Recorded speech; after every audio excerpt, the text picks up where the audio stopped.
നമസ്കാരം മലയാളി വാർത്തയിലേക്ക് സ്വാഗതം.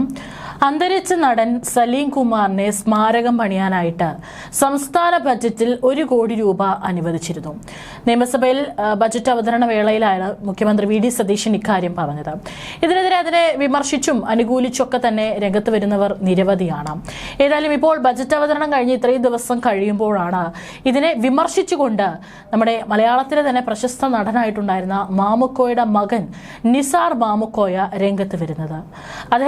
അദ്ദേഹം സർക്കാരിനെതിരെ രൂക്ഷ വിമർശനമാണ് ഉന്നയിക്കുന്നത്.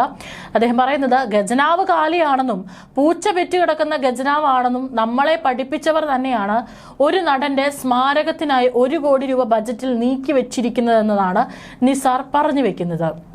പൊതുഖജനാവിലെ പണം ഉപയോഗിച്ചല്ല സലീം കുമാറിന് സ്മാരകം പണിയേണ്ടത്. ഈ സ്മാരക പ്രഖ്യാപനത്തിന് പിന്നിൽ വ്യക്തമായ രാഷ്ട്രീയമുണ്ട്. പിണറായി വിജയനെയും LDF സർക്കാരിനെയും ചീത്ത വിളിച്ചതും കോൺഗ്രസുകാരനായതുമാണ് യോഗ്യതയെങ്കിൽ KPCC ആണ് സ്മാരകം നിർമ്മിക്കേണ്ടതെന്നും നിസാർ പറഞ്ഞിട്ടുണ്ട്. സലീം കുമാറിനെ എല്ലാവർക്കും ഇഷ്ടമാണ്, തനിക്കും ഇഷ്ടമാണ്. ഒരു കലാകാരൻ എന്ന നിലയിൽ അദ്ദേഹത്തിന്റെ വിയോഗത്തിൽ ദുഃഖമുണ്ട്. എന്നാൽ ഇതിനെ ബജറ്റിൽ തുക വകയിരുത്തി വലിയൊരു കാര്യമായി കൊണ്ടാടേണ്ടതില്ല. സ്മാരകം കിട്ടണമെങ്കിൽ കോൺഗ്രസുകാരനാവുകയും എറണാകുളത്ത് പോയി താമസിക്കുകയും വേണമെന്നുണ്ടോ? ഞാനും നല്ലൊരു കോൺഗ്രസുകാരനാണ്, അങ്ങനെയെങ്കിൽ എനിക്കും സ്മാരകം കിട്ടുമോ? തെരഞ്ഞെടുപ്പ് കാലത്ത് കമ്മ്യൂണിസ്റ്റുകാരെയും സർക്കാരിനെയും നന്നായി ചീത്ത വിളിച്ചതും കോൺഗ്രസിനെ അനുകൂലിച്ചതുമാണ് സ്മാരകത്തിനുള്ള യോഗ്യതയെങ്കിൽ അത് എറണാകുളം DCCയോ KPCCയോ ഏറ്റെടുത്ത് ചെയ്യണം. അവർ ഒരു സംഘടന രൂപീകരിച്ച് ആർട്ടിസ്റ്റുകളെ ചേർത്താണ് സ്മാരകം പണിയേണ്ടത്. അതിന് 1 കോടിയല്ല 10 കോടി വരെ പിരിച്ചെടുക്കാൻ അവർക്ക് സാധിക്കും. അല്ലാതെ ഇതിന് പൊതുപണം ഉപയോഗിക്കുന്നത് ശരിയല്ലെന്നാണ് നിസാർ പറഞ്ഞിരിക്കുന്നത്. തന്റെ പിതാവ് മാമുക്കോയ മരിച്ചിട്ട് 3 വർഷം കഴിഞ്ഞിട്ടും കോഴിക്കോട് നഗരത്തിൽ ഒരു സ്മാരകം പോലും പണിയാത്തതിനെ കുറിച്ചുള്ള ചോദ്യത്തിനും നിസാർ വ്യക്തമായ മറുപടി നൽകി. മരണസമയത്ത് കോർപ്പറേഷൻ ഡെപ്യൂട്ടി മേയർ മുസാഫിറും CMP നേതാക്കളുമൊക്കെ സ്മാരകം പണിയുമെന്ന് പറഞ്ഞിരുന്നു. എന്നാൽ വെറുമൊരു പ്രതിമ പണിയുന്നതിനോട് തനിക്ക് താല്പര്യമില്ല. അത് വെയിലത്തും മഴയത്തും കാക്ക കാഷ്ടിക്കാൻ മാത്രമേ ഉപകരിക്കൂ. ജനങ്ങൾക്ക് ഉപകാരപ്പെടുന്ന ലൈബ്രറിയോ മറ്റ് സ്ഥാപനങ്ങളോ ഏതെങ്കിലും സംഘടനകൾ ചെയ്യുകയാണെങ്കിൽ അതിനോട് മാത്രമേ യോജിക്കാനാകൂവെന്നും നിസാർ മാമുക്കോയ വ്യക്തമാക്കി. സംസ്ഥാനത്തിന്റെ കലാസാംസ്കാരിക മേഖലയെ സംരക്ഷിക്കുന്നതിനും പ്രോത്സാഹിപ്പിക്കുന്നതിനുമായിട്ട് ഒരു വലിയ ബജറ്റിലെ തുക തന്നെ സർക്കാർ മാറ്റിവെച്ചിട്ടുണ്ട്. MT വാസുദേവൻ നായരുടെ പേരിൽ കോഴിക്കോട് കൾച്ചറൽ പാർക്ക് നിർമ്മിക്കും. ഇതിനായി 50 കോടി രൂപയാണ് സർക്കാർ നീക്കിവെച്ചിരിക്കുന്നത്.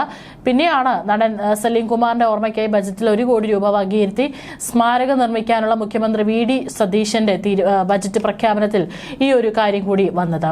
അന്നേ അതിനോട് വിമർശിച്ചുകൊണ്ട് നടി പ്രിയങ്ക അനൂപും രംഗത്ത് വന്നിരുന്നു. അത്രയും വലിയ തുക മുടക്കി സലീം കുമാറിന് വേണ്ടി ഒരു സ്മാരകം നിർമ്മിക്കേണ്ട കാര്യമില്ലെന്നാണ് പ്രിയങ്ക വ്യക്തമാക്കിയത്. ഭൗതികമായി നമ്മെ വിട്ടുപിരിഞ്ഞെങ്കിലും ടെലിവിഷനിലൂടെയും സോഷ്യൽ മീഡിയയിലൂടെയും നമ്മൾ എപ്പോഴും അദ്ദേഹത്തെ കണ്ടുകൊണ്ടിരിക്കുകയാണ്.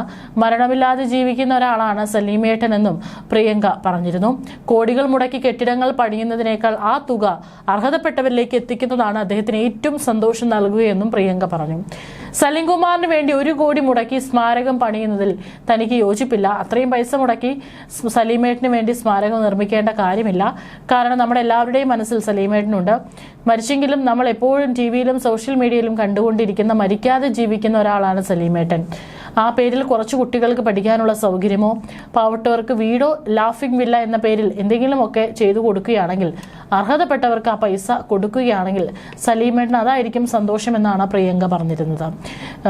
ഏതായാലും അതിനെ 2 രീതിയിൽ അനുകൂലിച്ചും വിമർശിച്ചും ആളുകൾ വരുന്നുണ്ട്. പാലക്കാട് MLA ആയിട്ടുള്ള രമേശ് പിഷാരടി അതിനെ അനുകൂലിച്ചുകൊണ്ടാണ് അദ്ദേഹം നിയമസഭയിൽ തന്നെ സംസാരിക്കുകയും ചെയ്തിട്ടുണ്ടായിരുന്നു.